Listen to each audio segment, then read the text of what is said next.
LA just raised its parking meter rates from $1 an hour to $1.50. Doesn't sound like much, right? But when you run a business or own retail property in the city, that 50 cents can ripple way past the curb.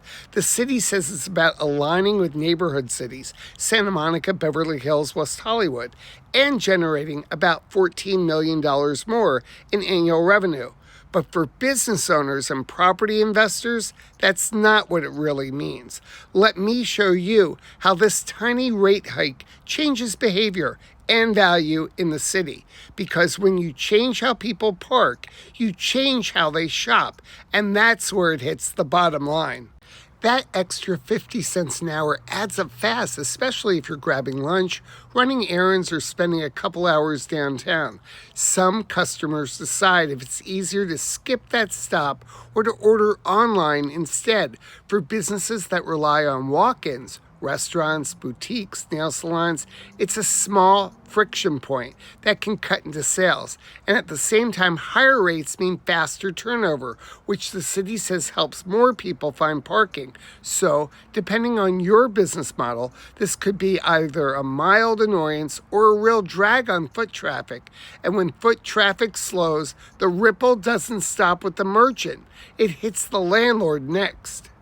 Retail frontage used to be priced around visibility and access, and street parking was a big part of that. When those meters get pricier or harder to find, tenants start rethinking where they want to be. You might see older retail corridors, like parts of Melrose or Highland Park, lose some shine to properties with private parking or shared lots. Suddenly, a building with 8 dedicated spaces behind it becomes a premium asset. Meanwhile, properties with no parking at all, they'll need to reposition, maybe lean towards grab-and-go concepts or short-visit tenants who can thrive even if customers park for 10 minutes and leave. So, what do you do if you own or invest in these types of properties? Let's talk strategy. Landlords, first, audit your parking exposure. Know how dependent your tenants are on street meters versus your own lot. Second, look for ways to add control. If there's an adjacent parcel you can lease or strike for parking, that's value creation in today's market. Third, when you negotiate leases, bake in flexibility. If city parking rates keep changing, you want annual reviews or pass-through options so tenants share that cost impact. And finally, choose tenants with shorter dwell times.